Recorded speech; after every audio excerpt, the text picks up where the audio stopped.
नमस्कार। नारी सशक्तिकरण की दिशा में आज का दिन ऐतिहासिक है क्योंकि आज संसद में हम बताएंगे लेकिन लोकसभा ले चलते हैं। स्पष्टता करने के मर्यादित उद्देश्य से मैं यहाँ पर खड़ा हुआ हूँ। माननीय अध्यक्ष जी, एक सबसे बड़ा नैरेटिव खड़ा किया जा रहा है, भ्रांति फैलाई जा रही है कि ये जो 3 विधेयक है, संविधान संशोधन विधेयक और 2 कानून, डिलिमिटेशन का और संघ क्षेत्र के चुनाव के कानून में बदलाव, वो आने से दक्षिण की क्षमता लोकसभा में बहुत कम हो जाएगी और हमारे दक्षिण के राज्यों को बहुत बड़ा नुकसान होगा। मान्यवर, मैं बिल जो सदन के सामने है, अब सदन की प्रॉपर्टी है, इसका प्रैक्टिकल इंटरप्रिटेशन कर कुछ चीजों को मैं बताना चाहता हूं। कर्नाटक राज्य में 543 के सदन में अभी 28 सीटें हैं और सदन की 543 सीटों की संख्या के 5.15% कर्नाटक के सांसद यहां पर आते हैं। ये बिल पारित होने के बाद, संविधान संशोधन होने के बाद कर्नाटक की संख्या हो जाएगी 28 से बढ़कर 42 और प्रतिशत लोकसभा में 816 में हो जाएगा 5.14। तो जरा भी नुकसान कर्नाटक को नहीं होगा। दूसरा राज्य है आंध्र प्रदेश। इनकी अभी 25 सीटें हैं आंध्र प्रदेश की और अब की स्थिति में उसका प्रतिशत प्रतिनिधित्व 4.60 है, 4.60। अब इसमें भी 50% लगभग वृद्धि होगी तो सीटें हो जाएगी 38 और 4.60 की जगह 4.65% उनकी शक्ति हो जाएगी। तेलंगाना में 17 सीटें हैं अभी और उनकी शक्ति 543 के सदन में प्रतिशत 3.13 है। अब उसमें 50% की वृद्धि होगी और सीटें हो जाएगी 26 और 3.13 की जगह 3.18% उनकी क्षमता। तमिलनाडु, इतने सारे लोग काले कपड़े पहनकर आए हैं, मैं तमिलनाडु की जनता को भी आश्वस्त करना चाहता हूं कि आपकी शक्ति कम नहीं होगी, बढ़ रही है। मान्यवर, अभी 39 सांसद तमिलनाडु राज्य से चुनकर यहां आते हैं और 543 के सदन में उसके प्रतिशत है 7.18%, 7.18%। और अब 50% वृद्धि के बाद सांसद लगभग हो जाएंगे 59 और इनकी नए सदन में 816 के सदन में प्रतिशत में संख्या हो जाएगी 7.23। मैं फिर से एक बार रिपीट करना चाहता हूं, अभी तमिलनाडु की सदन में प्रतिशत स्ट्रेंथ 7.18% है, वो बढ़कर हो जाएगी 7.23। तो तमिलनाडु को भी कोई नुकसान नहीं। केरला में 20 सांसद हैं, 3.68% इनका स्ट्रेंथ है, 20 की जगह 30 सांसद होंगे और 3.68 की जगह होगा 3.67। अब कुल मिलाकर दक्षिण का जो पूरा नैरेटिव बनाया जाता है उसको अगर हम सोचते हैं तो अभी 543 सीटों में जो आपके द्वारा बनाया गया है उसमें 129 सांसद इस सदन में बैठते हैं। मान्यवर, लगभग 23.76% दक्षिण के सांसदों का यहाँ शक्ति है। अब 50% वृद्धि होने के बाद 129 की जगह 195 सांसद बैठेंगे और उनकी शक्ति 23.97% मतलब 24% होगी, तो शक्ति बढ़ नहीं रही है, कम नहीं हो रही है, बढ़ रही है। तो कृपया कोई भी एक मिनट मेरा समाप्त तो होने दीजिए, समाप्त तो होने दीजिए। अरे पर समाप्त तो होने दीजिए। अरे पर बीच में कैसे करेंगे आप? मैं अभी बैठ जाइए, उसका भी जवाब देता हूं। आपको जवाब चाहिए ना, देता हूं। मान्यवर, कृपया ये बिल के जो इंटरप्रिटेशन है, इसको अधिकृत रूप से बिल को पायलट करने वाले मंत्री के रूप में मैं इस सदन के सामने रख रहा हूं। मैं मेरी जिम्मेदारी समझ रहा हूं। जो भ्रांति फैला रहे हैं वो शायद न समझते हैं, तो उसके लिए मेरा कोई टिप्पणी नहीं है। मान्यवर वेणुगोपाल जी कह रहे हैं कि किसने कहा? मैं अमित शाह भारत का गृह मंत्री कह रहा हूं, जो इस बिल को पायलट किया। दूसरी बात, सुनिए ना, बिल में कहां है और कहां से ड्रॉ कर मैं आंकड़े निकालता हूं। मैं कल उनको जब डिटेल जवाब दूंगा तब बता दूंगा, मगर वो सुनने के लिए बैठे वॉकआउट न कर जाए। बाकी मैं डिटेल केजी के बच्चे को समझ में आए इतनी सरलता से इनको मैं समझा दूंगा। उनको धैर्य से सुनना चाहिए। मान्यवर, इन्होंने कहा कि जाति जनगणना नहीं कराना चाहती है सरकार। इसको भी मुझे स्पष्ट कर देना चाहिए। सरकार की कैबिनेट ने नरेंद्र मोदी जी के नेतृत्व में जाति जनगणना करने का निर्णय कर लिया है। अगली जनगणना जाति जनगणना होने वाली है। एक भ्रांति फैलाई जा रही है कि अभी जो प्रश्न पूछे जा रहे हैं उसमें जाति का जिक्र नहीं है। मान्यवर, जनगणना जिनका डिटेल अभ्यास है उनको मालूम होगा, जनगणना 2 हिस्सों में होती है। पहले सभी मकानों को इंगित किया जाता है और उसके बाद में जो बिल्डिंग्स होते हैं इसके अंदर रहने वाले बंदों को इंगित किया जाता है। तो बिल्डिंग की अभी तक कोई जाति की व्यवस्था हुई नहीं है, होगी तब इसको भी गिन लेंगे। अभी तक बिल्डिंग की कोई जाति व्यवस्था नहीं है। मान्यवर, जब व्यक्तियों की जाति गिनी जाएगी तब जाति जनगणना का सवाल आएगा। ये भी मैं आज पूरी तरह से स्पष्ट कर देना चाहता हूं। मान्यवर, उन्होंने कहा कि 850 का आंकड़ा कहां से आया, ये मैं समझाता हूं। 850 का जो आंकड़ा है मान्यवर, वो इस तरह से बना है कि काल्पनिक रूप से सोच ले कि 100 सीटें हैं। अगर 33% माताओं को, मातृशक्ति को आरक्षण देना है तो उसमें 50% बढ़ाते हैं तो सीटें होती है 150, और 150 जब होती है इसका 33% करते हैं तो 100 सीटें ऑटोमेटिकली हो जाती हैं। जो 543 सदस्य बैठे हैं इसमें 50% वृद्धि होगी। इसका 33% जब माताओं के लिए रिजर्व हो जाएगा तब 543 की 43 ओपन सीटें होगी जहां पर भी महिलाएं लड़ सकती। तो ये 50% इस तरह से आया है। और 850 है वो राउंड ऑफ फिगर है। 816 एग्जैक्ट संख्या होगी। ये फिर से पूछेंगे कि ऐसा क्यों किया है, तो अभी भी राउंड ऑफ फिगर जो है ये 543 नहीं है, 543 से ज्यादा ही है। अब उन्होंने कहा कि वृद्धि कैसे करोगे। आप 550 इतना तो समझ जाएंगे भाई। मैं केजी कहा तो तुम 7 अर्थ में केजी की तरह करने लगे। मान्यवर, इन्होंने कहा कि ये बिल में लिखा नहीं है।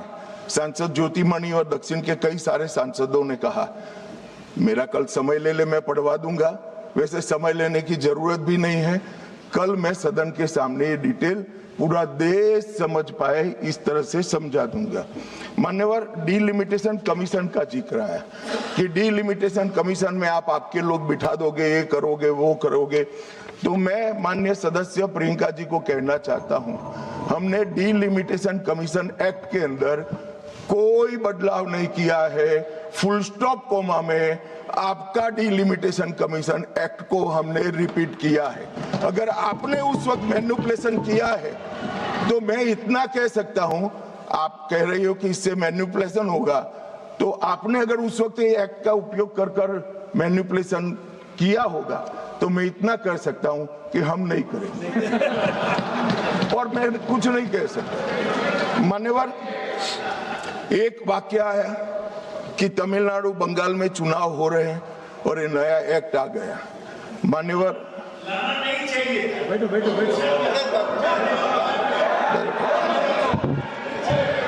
मान्यवर, मैं स्पष्टता से कह देता हूं कि ये डीलिमिटेशन कमीशन की जो रिपोर्ट तभी लागू होगी जब पार्लियामेंट इसको स्वीकार करके करेगी और राष्ट्रपति महोदय इस पर अपना मंजूरी का मोहर लगाएंगी। तो ये 2029 के पहले होने का सवाल नहीं है। 29 तक भी जो चुनाव होंगे वो सारे पुरानी सीटों पर ही होंगे, पुरानी व्यवस्था में होंगे। तो अखिलेश जी को भी डरने की जरूरत नहीं है। यहाँ 27 की बात कर रहा हूँ, यहाँ हालांकि वो जीतेंगे नहीं है, वो अलग बात है, मगर डरने की जरूरत नहीं है। यहाँ पर कहा गया कि सत्ता बनाए रखने की लालसा में ला गया है। मान्यवर, ऐसा जो लोग कहते हैं कि कुछ नेता 130 करोड़ की आबादी के जनमत को मैनिपुलेट कर सकते हैं, वो हमारी शक्तियों के आकलन बहुत ज्यादा कर रहे हैं। हम तो उस बात में मानने वाले हैं, लोकतंत्र में सत्ता नागरिक के वोट से और नागरिक के दिमाग से ही तय होती है। राजनेता, राजनीतिक पार्टियां नहीं कर सकती। 130 करोड़ का जनमत कौन मैनिपुलेट कर सकता है साहब? और अगर कर पाते तो हम तो जीतते ही नहीं। आप सत्ता में बैठे थे, हम कैसे जीतते? मान्यवर, इमरजेंसी डालने के बाद भी जनमत मैनिपुलेट नहीं होता है, इस देश का इतिहास है। और जहां तक लोकतंत्र को खत्म करने की बात करी है, मैं भारतीय जनता पार्टी के कार्यकर्ता के नाते, इस सदन में एक सांसद के नाते कहता हूं, किसी की भी ताकत नहीं है इस देश से लोकतंत्र को खत्म करने की। जिन्होंने प्रयास किए हैं इमरजेंसी के वक्त, जनता ने उनको खत्म कर दिया था, लोकतंत्र को कुछ नहीं हुआ। और मान्यवर, लोकतंत्र इस तरह से खत्म नहीं हुआ।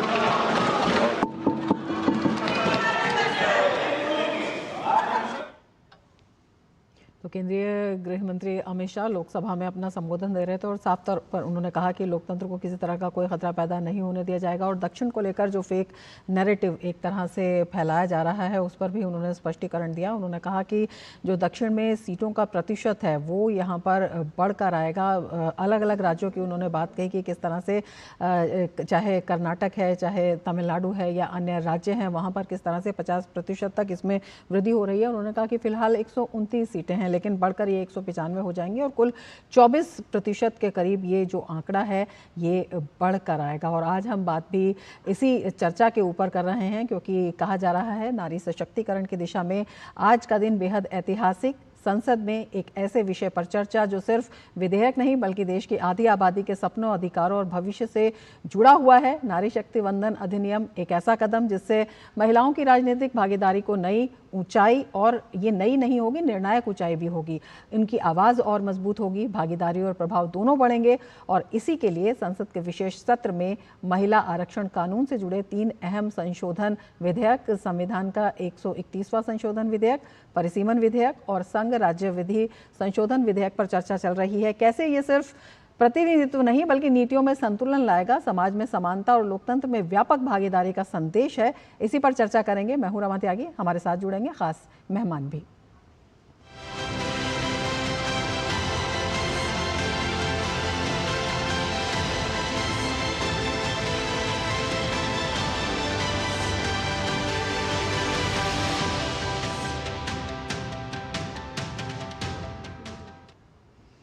और हमारे साथ दो खास मेहमान इस वक्त जुड़े हुए हैं। अपने मेहमानों से मैं आपका परिचय करा देती हूँ। प्रोफेसर गीता भट्ट हमारे साथ जुड़ी हुई हैं, निदेशक हैं non collegiate women's education board DU की, और हमारे साथ प्रोफेसर रीता सिन्हा भी जुड़ी हुई हैं, सामाजिक एवं महिला मुद्दों की विशेषज्ञ हैं। दोनों ही मेहमानों का स्वागत करते हैं।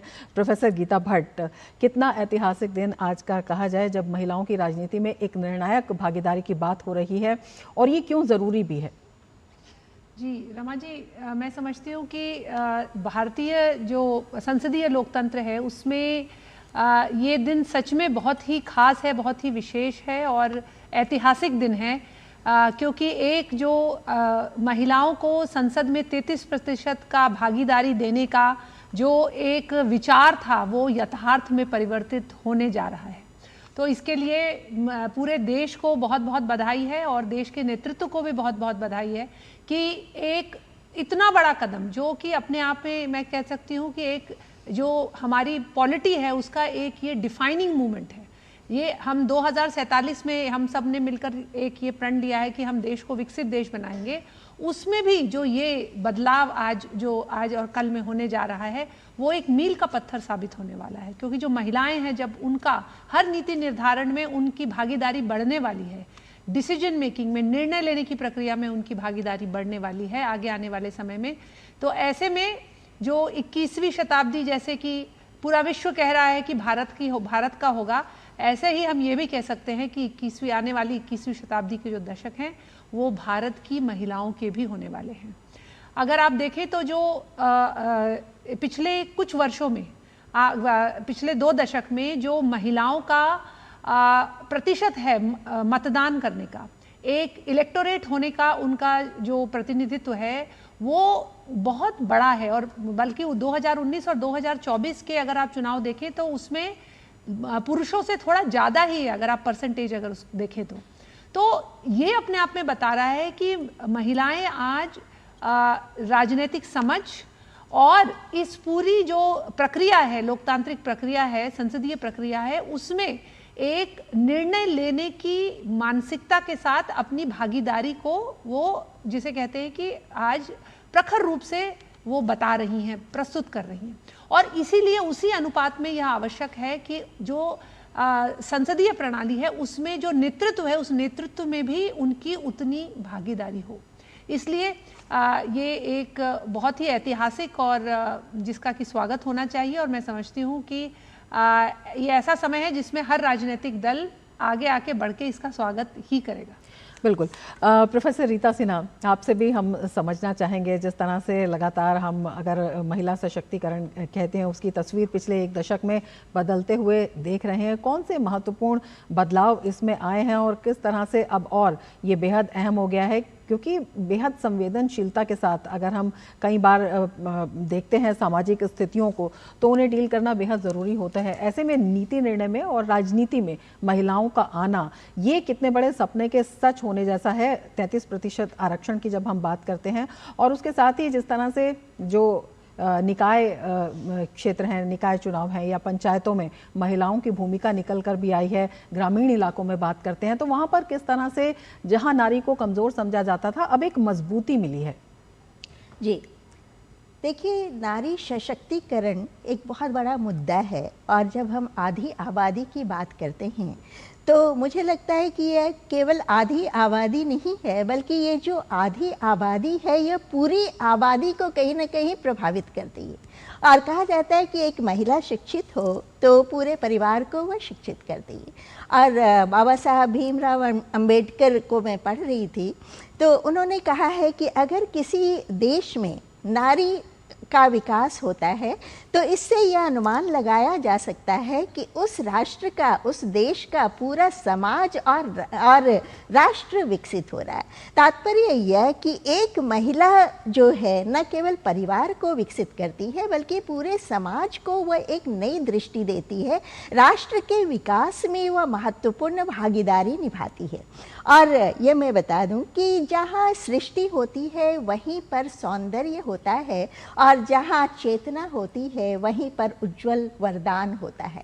तो नारी में ये सारी क्षमता है, ये सारे गुण हैं, उनकी प्रतिभा है, उनकी योग्यता है। आज कोई क्षेत्र ऐसा नहीं है जहाँ नारी ने अपनी विजय पताका नहीं लहराई हो, चाहे वो चिकित्सा का क्षेत्र हो, चाहे वह विज्ञान का हो, प्रौद्योगिकी का हो, शिक्षा का हो, यानी कोई क्षेत्र नहीं है, खेल का हो। अभी मैं एक चर्चा कर रही थी, नीरू यादव करके एक पंचायत की सरपंच हैं राजस्थान के किसी गांव में, और उन्होंने जो वहाँ की लड़कियाँ थीं वह बिल्कुल सक्रिय नहीं थीं, घर के कामकाज में लगी रहती थीं, और जब उनको सरपंच बनने का मौका मिला तो उन्होंने ये प्रतिबद्धता दोहराई कि हमें कुछ न कुछ करना है, और सारी लड़कियों को उन्होंने एकत्रित किया और हॉकी में उन्हें पूरी तरह प्रशिक्षित किया। तो आप देखिए कि यह है, जब हमें सत्ता मिलती है, जब हमें अधिकार मिलता है, जब हम उस योग्य बनते हैं तो हम काफ़ी कुछ करने में समर्थ हो सकते हैं। तो अगर ये 33% आरक्षण महिलाओं को मिल जाए तो सोचिए कि पूरा समाज बदलने की प्रक्रिया में काफ़ी आगे बढ़ेगा, और परिवार का कल्याण होगा, समाज का कल्याण होगा, देश का कल्याण होगा। नारी खुद निर्णय ले सकेंगी, वह स्वतंत्र सोचने में, बातें रखने में पूरी तरह सक्षम होंगी, कार्य करने में सक्षम होंगी, और इस तरह विकास का मार्ग काफ़ी अधिक प्रशस्त होगा। बिल्कुल, चर्चा हम जारी रखेंगे, लेकिन वक्त हो चला है एक ब्रेक का। आप जुड़े रहिए जीजी न्यूज़ के साथ।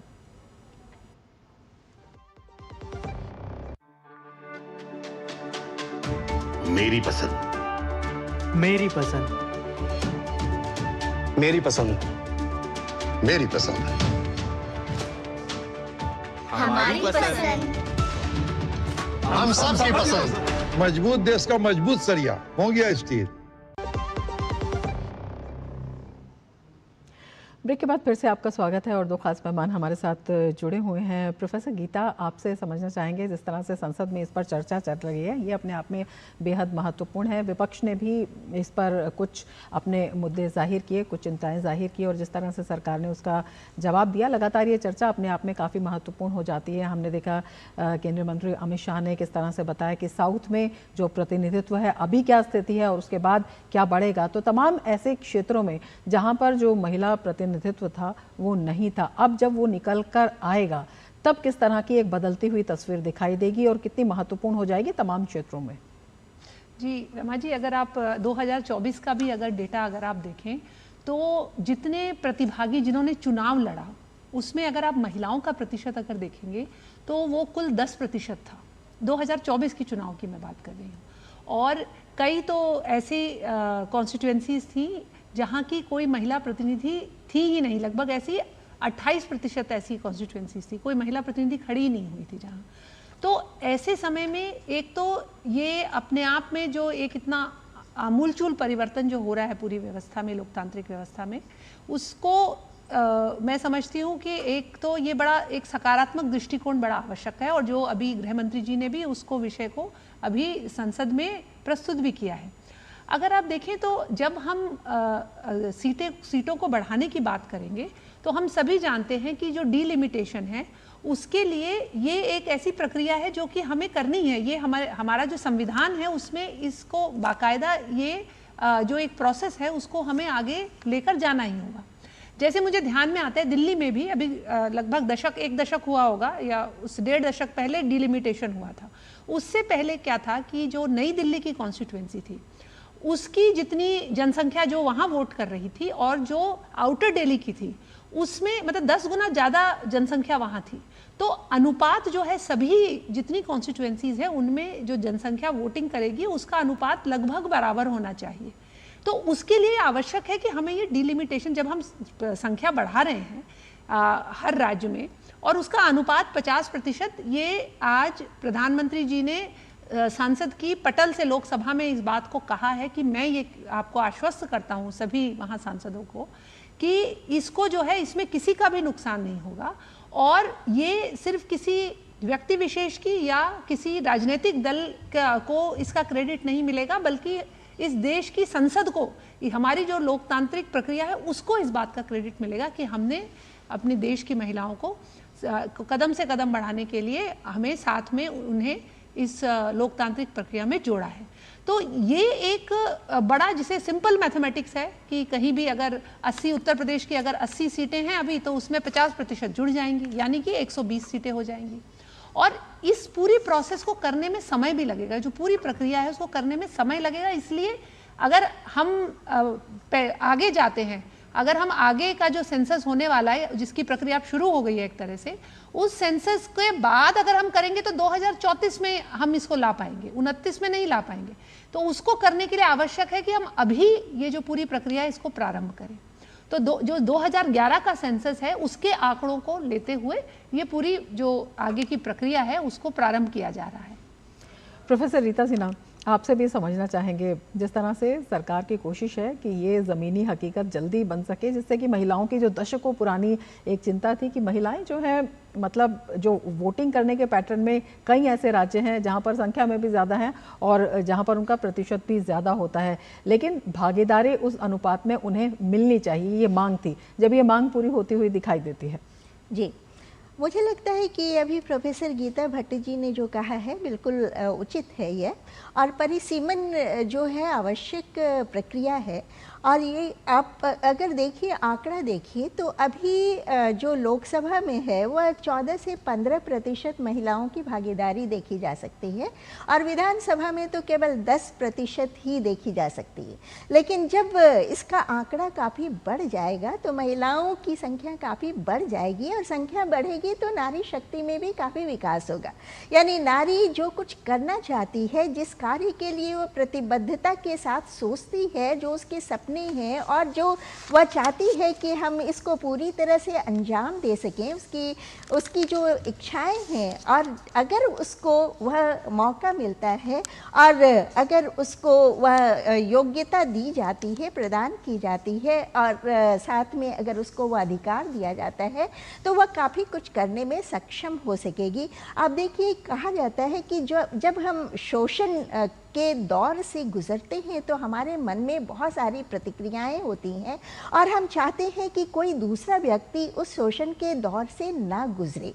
तो नारी ने विगत कई दशकों में जो कुछ सहा है, जो कुछ उत्पीड़न उसने अपने जीवन में अनुभव किया है, जिस शोषण की प्रक्रिया से वह होकर गुजरी है, तो अगर उसको अधिकार दिया जाएगा तो यह पूरी तरह से यह संभव है कि नारी उस क्षेत्र में किसी दूसरी नारी को नहीं आने देगी, और शोषण का जो वह सिलसिला चलता रहा था पहले, उससे वह उसे पूरी तरह उबारने की कोशिश करेगी। तो मुझे लगता है कि यह ऐतिहासिक फैसला है और इसमें सभी की सक्रिय भागीदारी होनी चाहिए। बिल्कुल, ऐतिहासिक चर्चा ये हो रही है और सक्रिय भागीदारी है वो अपेक्षित है। हम आपको बता देते हैं, प्रधानमंत्री नरेंद्र मोदी ने भी आज इस चर्चा में अपना संबोधन दिया। प्रधानमंत्री नरेंद्र मोदी ने लोकसभा में 3 महत्वपूर्ण विधेयक पर जारी चर्चा में हिस्सा लिया। इन विधेयकों के जरिए 2029 से ही लोकसभा और राज्य की विधानसभाओं में महिलाओं के लिए 33% आरक्षण सुनिश्चित किया जाना है।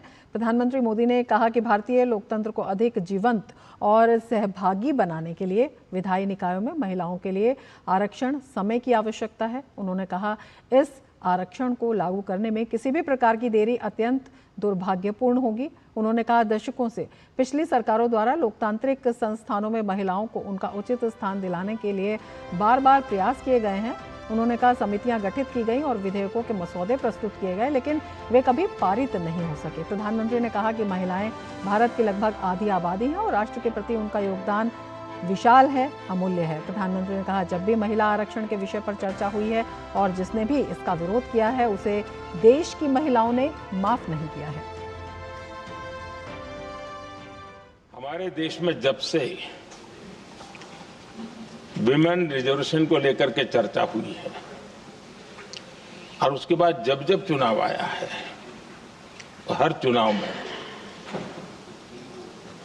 महिलाओं को मिलने वाले इस अधिकार का जिसने विरोध किया है, जिसने विरोध किया है, देश की महिलाओं ने उन्हें माफ नहीं किया है। उनका हाल बुरे से बुरा किया है। लेकिन ये भी देखिए कि 24 के चुनाव में ऐसा नहीं हुआ। क्यों नहीं हुआ? ये इसलिए नहीं हुआ कि 24 में सबने सहमति इसको पारित किया, तो ये विषय ही नहीं रहा। किसी के पक्ष में पॉलिटिकल फायदा नहीं हुआ, किसी का नुकसान भी नहीं हुआ। सहज रूप से जो मुद्दे थे उन मुद्दों के आधार पर चुनाव लड़ा, क्योंकि 24 में सब साथ में थे। कुछ लोग यहां है, कुछ लोग नहीं है, लेकिन सब साथ में थे। आज भी मैं कहता हूं, अगर हम सब साथ में जाते हैं तो इतिहास गवाह है कि किसी एक के राजनीतिक पक्ष में नहीं जाएगा। प्रधानमंत्री नरेंद्र मोदी ने खुद को अति पिछड़े समाज का बताते हुए कहा कि उनका दायित्व सभी को साथ लेकर चलने में है। ये बात सही है कि मैं अति पिछड़े समाज से आता हूं, लेकिन मेरा दायित्व समाज के सबको साथ लेके चलने का है, और यही मेरे संविधान ने मुझे यही रास्ता दिखाया है। मेरे लिए संविधान ही सर्वोपरि है, और इसलिए और ये संविधान की ताकत है कि मेरे जैसा अत्यंत छोटे समाज का, अति पिछड़े समाज के व्यक्ति को इतना बड़ा दायित्व देश ने दिया। और इसलिए मैं तो देशवासियों का ऋणी हूं, और मैं तो संविधान निर्माताओं का ऋणी हूं कि जिसके कारण आज मैं यहां हूं। पीएम मोदी ने कहा कि नारी शक्ति इस बार सदस्यों के निर्णय से ज्यादा उनकी नीयत को देखेगी। आज पूरा देश और विशेष करके नारी शक्ति हमारे निर्णय तो देखेगी, लेकिन निर्णय से ज्यादा हमारी नीयत को देखेगी।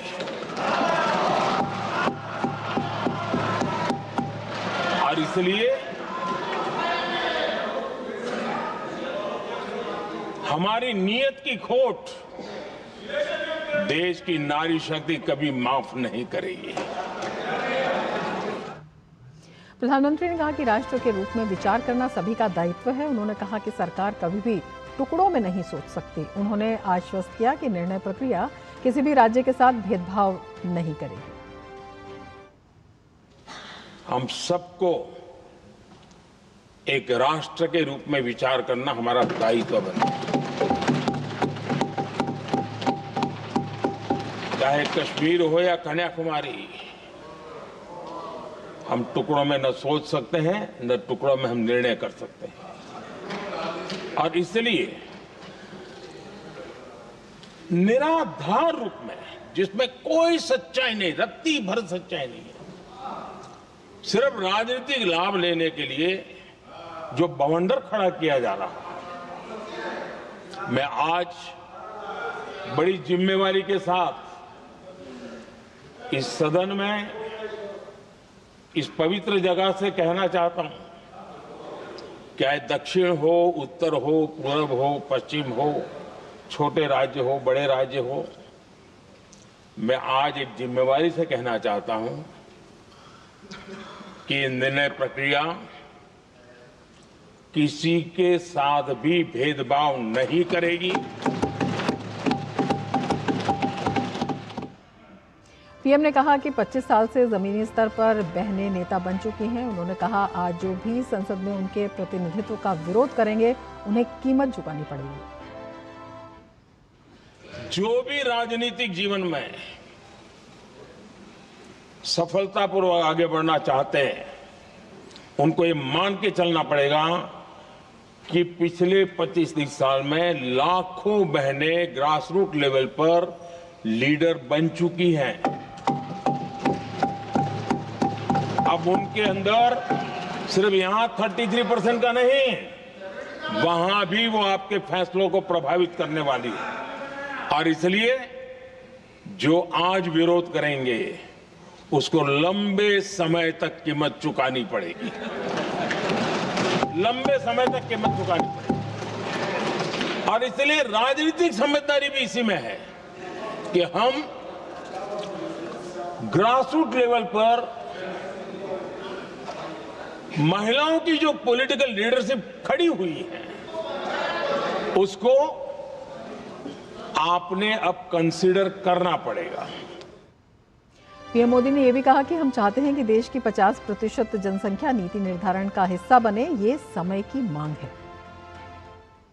विकसित भारत का मतलब केवल उत्तम प्रकार के रेल, रास्ते, इंफ्रास्ट्रक्चर या कुछ आर्थिक प्रगति के आंकड़े, सिर्फ इतने से ही विकसित भारत की सीमित कल्पना वाले हम लोग नहीं हैं।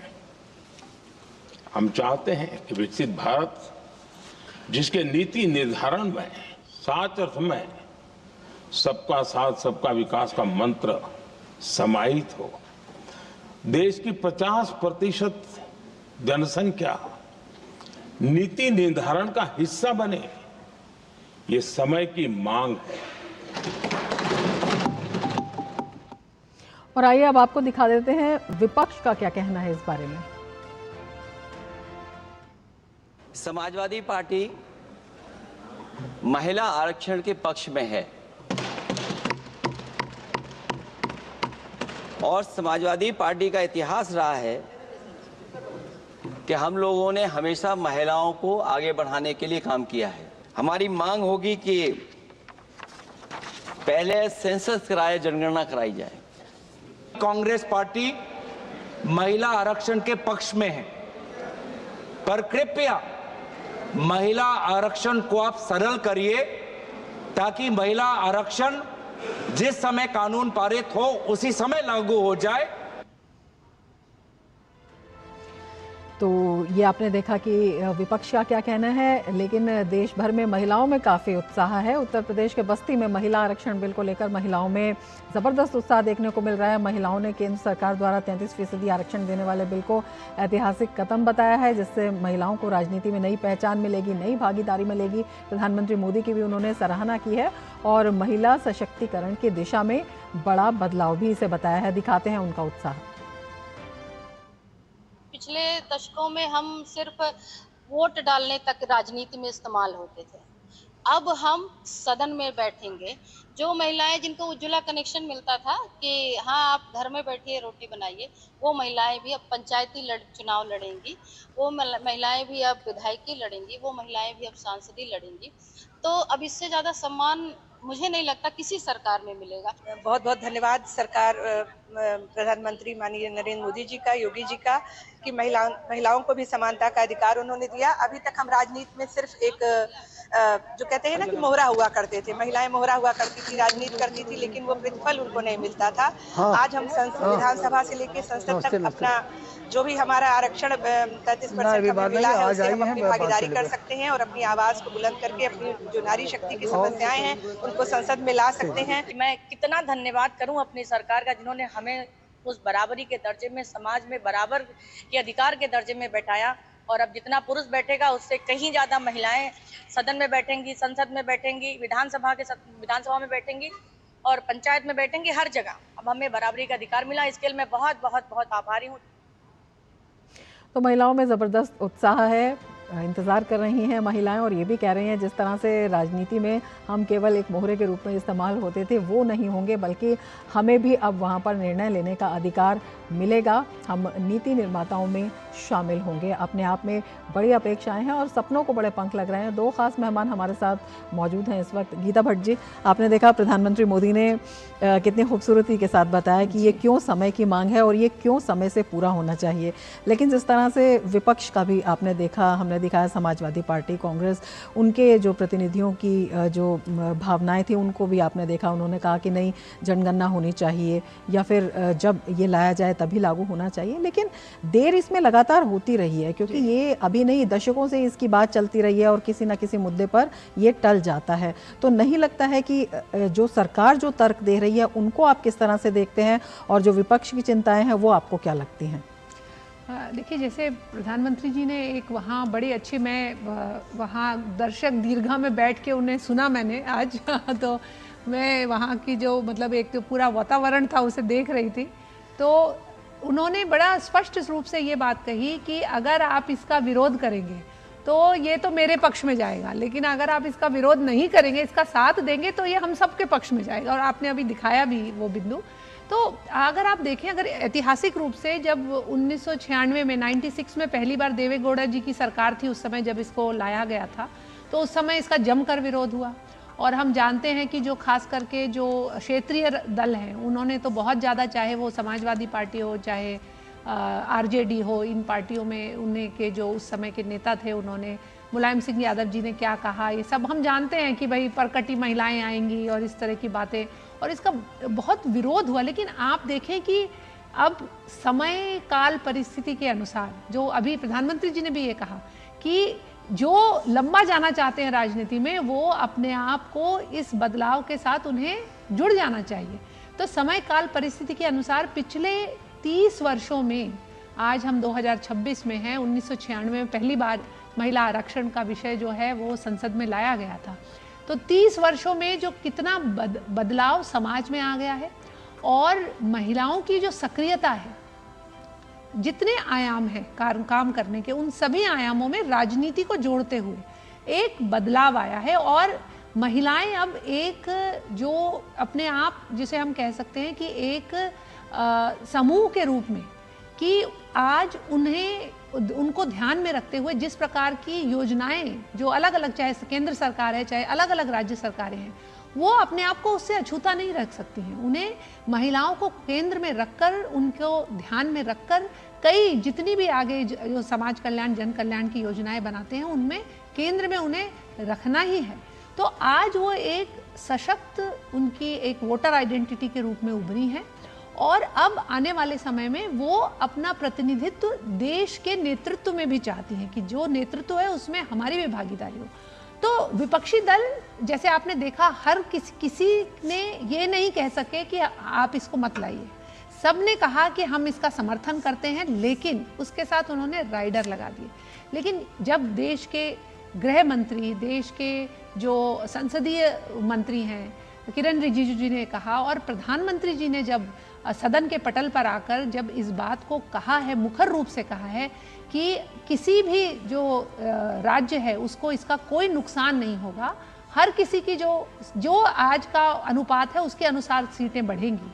तो मुझे लगता है कि शायद एक अपना राजनीतिक दृष्टिकोण से विपक्ष इसके लिए कुछ ना कुछ, जिसे कहते हैं कि बुराई करने में कुछ ना कुछ कोई एक दृष्टिकोण ढूंढ रहा है। लेकिन इसको जब मत करने की बारी आएगी तो कितने लोग इसका विरोध कर पाएंगे। और बिल्कुल सही बात है कि पूरे देश की महिलाएं आज दिल्ली की ओर और संसद की ओर देख रही हैं कि वहाँ क्या निर्णय होगा इन 3 दिनों में। रीता जी, जिस तरह से हमने देखा बस्ती की महिलाएं और देश भर की महिलाओं में इस तरह का उत्साह है, बड़े कौतूहल के साथ वो देख रही हैं कि कब ये जो है अमल में लाया जाता है, और किस तरह से ये चर्चा हो भी रही है। और प्रधानमंत्री ने भी साफ तौर पर कहा कि महिलाएं इसको माफ़ नहीं करेंगी, और इसीलिए कोई हिम्मत नहीं जुटा पा रहा है ये कहने की कि ये नहीं आना चाहिए। आना तो चाहिए, लेकिन का जो राइडर है वो अपने आप में कई तरह के जो प्रश्न खड़े कर देता है।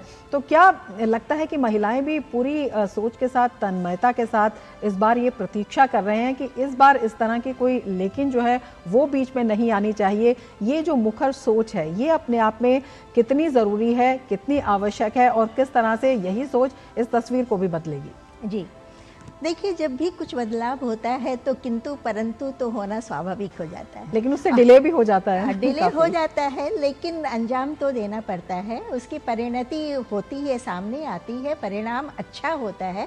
अब तक आप देखिए, विगत की सारी चीज़ों को अगर निकाल कर आप देखेंगी तो जो भी बदलाव होने की प्रक्रिया शुरू हुई है वहाँ विरोध हुआ ही है, और जब विरोध थमा है तो वह प्रक्रिया आगे बढ़ी है और उसका परिणाम काफ़ी अच्छा हुआ है। या कोई भी क्षेत्र, कंप्यूटर जब आया था तो ऐसा ही हुआ था। तो मैं इस संबंध में एक प्रसाद जी का कोट करना चाहूँगी। जयशंकर प्रसाद बहुत बड़े कवि रहे हैं। उनका कहना था, नारी तुम केवल श्रद्धा हो, विश्वास रजत नग पगतल में, पीयूष स्रोत सी बहा करो जीवन के सुंदर समतल में।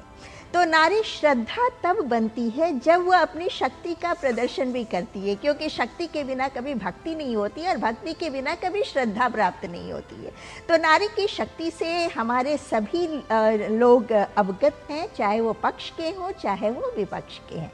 और कहा भी गया है हमारे तो यहाँ यत्र नार्यस्तु पूज्यन्ते रमन्ते तत्र देवता, नारी की पूजा होती रही है, दुर्गा की परिकल्पना, काली की परिकल्पना हमारे यहाँ रही है, माँ सरस्वती, माँ लक्ष्मी सब हमारी देवी ही हैं।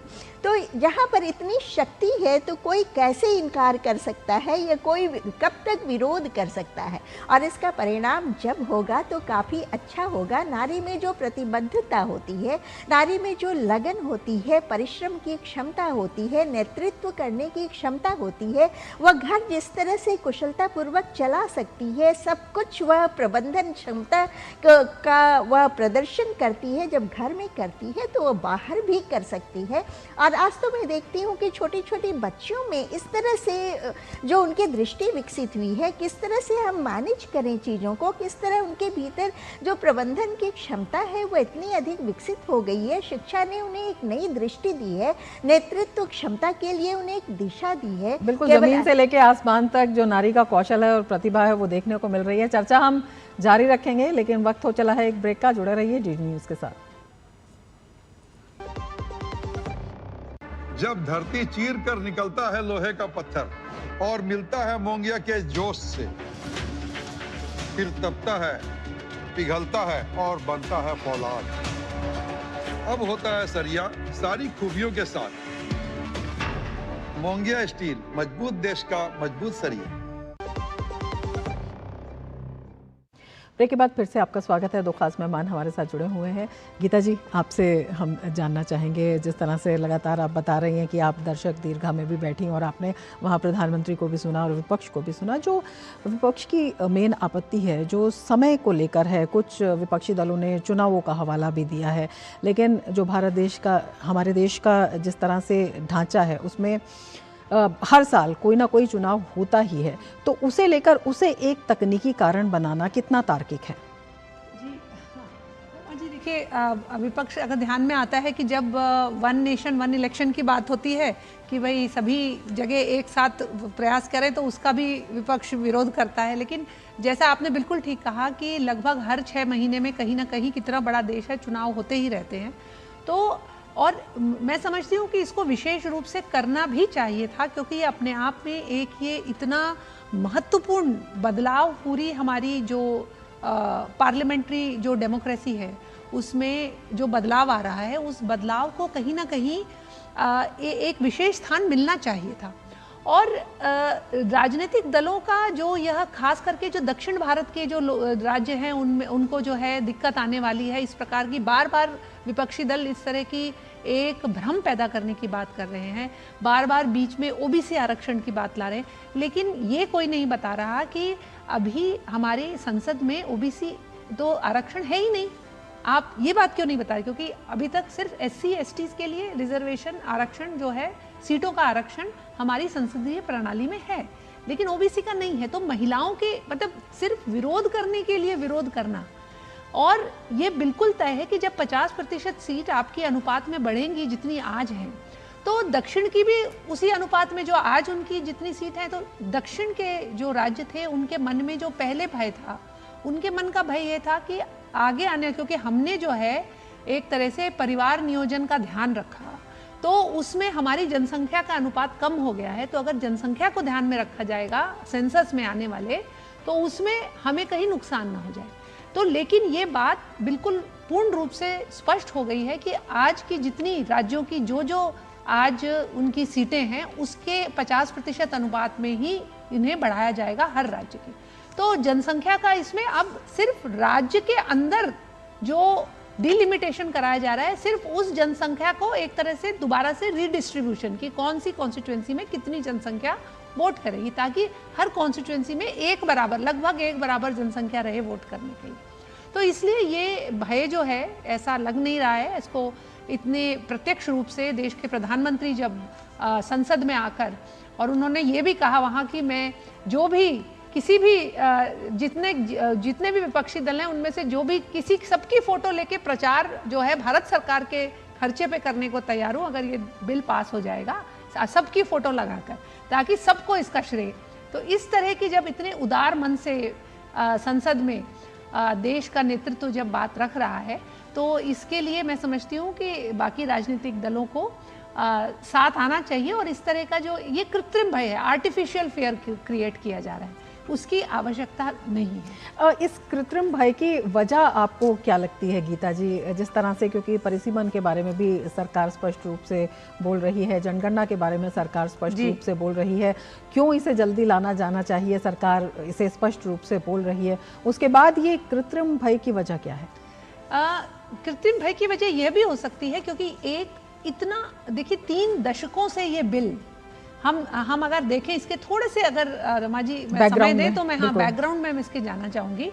तो जब देवेगौड़ा जी के समय आया तब तो इसका इतना विरोध हुआ कि मतलब उसको फिर एक कमेटी को सौंप दिया गया कि वो बताएगी, उसके बाकी और नियमावली वगैरह बनाई जाए और उसे देखा जाए। जब वाजपेयी जी की सरकार आई तो वाजपेयी जी की सरकार ने, उस समय एनडीए सरकार ने भरपूर प्रयास किया इसे पास कराने का, क्योंकि उस समय इतना बहुमत उनके पास था नहीं और उसको जो है उस समय भी जो प्रदेशीय दल थे उन्होंने उसका उस समय विरोध किया और 2 बार उन्होंने उसे अपने कार्यकाल में लाने का प्रयास किया, लेकिन वो उसको पास नहीं करा पाए। और उसके बाद जब 2008 में इसे लाया गया यूपीए की सरकार के द्वारा, तो उस समय भी जो बाकी उनके अलायंस पार्टनर थे, उन्होंने अपना जो बाकी क्षेत्रीय दल थे उन्होंने बहुत विरोध किया उसका, और 2010 में राज्यसभा में लेके आए लेकिन हिम्मत ही नहीं कर सके उसे लोकसभा में लाने की। और बड़ा मुझे ध्यान में आ रहा है कि उस समय तृणमूल कांग्रेस में, मतलब उस समय ममता बनर्जी उस समय रेलवे मंत्री थी और वो टीएमसी ने उसका बायकॉट किया, वो राज्यसभा में आई नहीं वोट डालने के लिए। और उसके बाद उसको ऐसे कि हमें बताया नहीं गया, हमें अंधेरे में रखे, हमें पता ही नहीं था ये पेश होने वाला है। मतलब किसी न किसी तरीके से इसे रोकने की कोशिश की गई। अब जब 3 दशकों के बाद एक ये इतना, मतलब मैं कहूँगी कि जैसे, हालांकि प्रधानमंत्री जी ने तो कहा कि ये हम कोई उन पे वो नहीं कर रहे हैं, हम कोई किसी को ये नहीं है कि हम महिलाओं को ये दे रहे हैं, ये उनका हक है, उन्होंने ये आज कहा है संसद में। लेकिन एक इतना बड़ा फैसला लेना और देश की अपने आप में बेहद महत्वपूर्ण है, जो लगातार प्रतिनिधित्व देना अटकता रहा है या अटकाया जाता रहा है। बिल्कुल रीता जी, कितनी बड़ी राजनीतिक इच्छा शक्ति की इसमें ज़रूरत है, जिस तरह से दशकों से ये अटका पड़ा और तमाम राजनीतिक कारणों की ये भेंट चढ़ गया, सरकार की कितनी बड़ी राजनीतिक इच्छा शक्ति इसमें दिखाई देती है और कितना ज़रूरी इसको आना भी है? क्या कुछ देखते हैं, क्या कुछ वर्षों से जो नारी का सही में अधिकार था वो अब दिलाने की कोशिश में सरकार है? देखिए, सहमति और असहमति दोनों साथ साथ चलती है, तो इसके बीच से हमेशा रास्ता निकलता है। और हमारे प्रधानमंत्री और हमारी जो सरकार है वो पूरी तरह से प्रतिबद्ध है और मुझे लगता है कि इस प्रतिबद्धता के कारण नारी शक्ति को विजय अवश्य मिलेगी। और जो कई दशक से हम प्रतीक्षारत थे कि स्त्री को भी, महिलाओं को भी आरक्षण मिलना चाहिए, उनको भी वो अधिकार मिलना चाहिए कि वो संसद में बैठ सके, वह विधानसभा में बैठ सके, खुद निर्णय ले सके और वह अपने इच्छानुसार महिलाओं के पक्ष में काम कर सके। और जिस तरह से उसने अपने जीवन में जो कुछ भोगा है, जो कुछ अनुभव किया है, कटु अनुभव किया है, उन कटु अनुभवों के समय उसने जो निर्णय लिया था कि हमें स्त्रियों को आगे बढ़ाना है, हमें किसी बेटियों के पक्ष में रहना है, किसी बेटियों को कभी बिल्कुल उसके बेहद महत्वपूर्ण है। न केवल सशक्तिकरण की बात है बल्कि एक भविष्य की स्वर्णिम नींव भी इसे कहा जा सकता है। बहुत शुक्रिया रीता सिन्हा जी, बहुत शुक्रिया गीता भट्ट जी हमसे जुड़ने के लिए और इतने महत्वपूर्ण जानकारी हमारे दर्शकों के साथ साझा करने के लिए। इसके साथ ही चर्चा में फिलहाल इतना ही, दीजिए इजाजत, नमस्कार।